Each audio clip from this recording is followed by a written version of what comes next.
ജാതിയും മതവും നോക്കി നമ്മുടെ നാട്ടിൽ നാടിൻ്റെ പേര് തിരുത്തുന്ന കാലത്താണ് അബുദാബി ഒരു മലയാളിയുടെ പേര് ഒരു തെരുവിന് നൽകിയിരിക്കുന്നത്.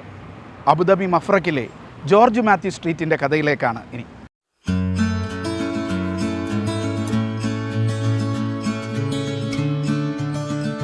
ഇതാണ് അബുദാബിയിലെ ആ തെരുവ്.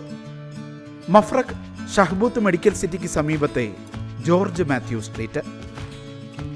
കഴിഞ്ഞ 57 വർഷമായി അബുദാബിയിലെ ആതുര സേവന രംഗത്ത് പ്രവർത്തിക്കുന്ന ഈ പത്തനംതിട്ടക്കാരൻ്റെ പേരാണത്.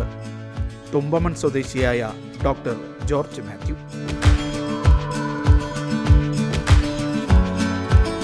അലൈനിലെ അറബികൾ മാത്യസ് എന്ന് സ്നേഹത്തോടെ വിളിക്കുന്ന ഈ ഡോക്ടറെ അബുദാബി ഭരണകൂടം ഇങ്ങനെ സ്നേഹത്തോടെ ചേർത്ത് നിർത്തുന്നത് ആദ്യമായല്ല.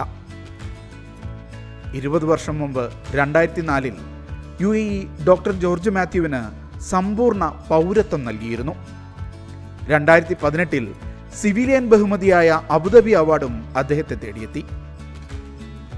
UAEയുടെ ആരോഗ്യരംഗത്ത് അത്രമാത്രം പ്രാധാന്യമുണ്ട് ഈ മലയാളിയുടെ ജീവിതത്തിന്.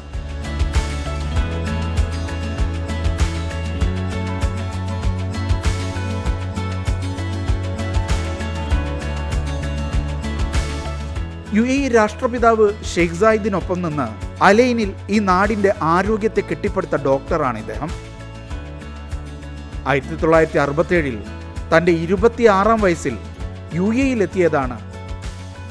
പ്രവർത്തന മേഖല അമേരിക്കയിലേക്ക് മാറ്റണമെന്ന സ്വപ്നത്തിൻ്റെ ഭാഗമായാണ് കുവൈത്തിലായിരുന്ന ഡോക്ടറും ഭാര്യ വത്സയും UAEയിലെത്തുന്നത്.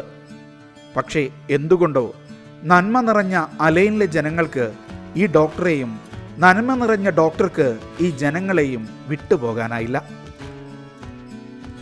അലൈനിലെ ആദ്യ സർക്കാർ ഡോക്ടറാണ് ഈ മലയാളി. ഷെയ്ഖ് സായിദിൻ്റെ ആശീർവാദത്തോടെ ആദ്യ ക്ലിനിക്ക് തുടങ്ങി. പിന്നെ 5.25 പതിറ്റാണ്ട് ദൂരം അലൈനും UAEക്കുമൊപ്പം ഡോക്ടർ ജോർജ് മാത്യുവും വളർന്നു. തിരുവനന്തപുരം മെഡിക്കൽ കോളേജിൽ നിന്ന് മെഡിക്കൽ ബിരുദം നേടിയ ഡോക്ടർ ജോർജ് മാത്യുവിനെ അബുദാബി സർക്കാർ തന്നെ വിദേശത്തയച്ച് പഠിപ്പിച്ചു. ഷെയ്ഖ് സായിദുമായും അടുത്തിടെ അന്തരിച്ച ഷെയ്ഖ് തഹ്നൂനുമായുമെല്ലാം മികച്ച ബന്ധമായിരുന്നു ഡോക്ടർക്ക്. Al Ain regional medical director, health authority consultant തുടങ്ങി നിരവധി സ്ഥാനങ്ങൾ വഹിച്ചു. നാട്ടിലേക്ക് തിരിച്ചു പോകാൻ ശ്രമിച്ചപ്പോഴാണ് അബുദാബി ഭരണകൂടം പൗരത്വം നൽകി കൂടെ നിർത്തിയത്. വർഷങ്ങൾക്കിപ്പുറം 84-ാമത്തെ വയസ്സിലും പ്രസിഡൻഷ്യൽ ഡിപ്പാർട്ട്മെൻറ്റിന് കീഴിലുള്ള പ്രൈവറ്റ് ഹെൽത്തിൽ ഡോക്ടർ ജോർജ് മാത്യു സജീവമാണ്. അബുദാബി മഫ്രക്കിലെ ഈ വഴിയടയാളത്തിന് താഴെ നിന്ന് കാതോർത്താൽ ഈ നാട് ഒരു മലയാളിയോട് ശുക്രൻ മാത്യസ് എന്ന് പറയുന്നത് കേൾക്കാതെ കേൾക്കാം.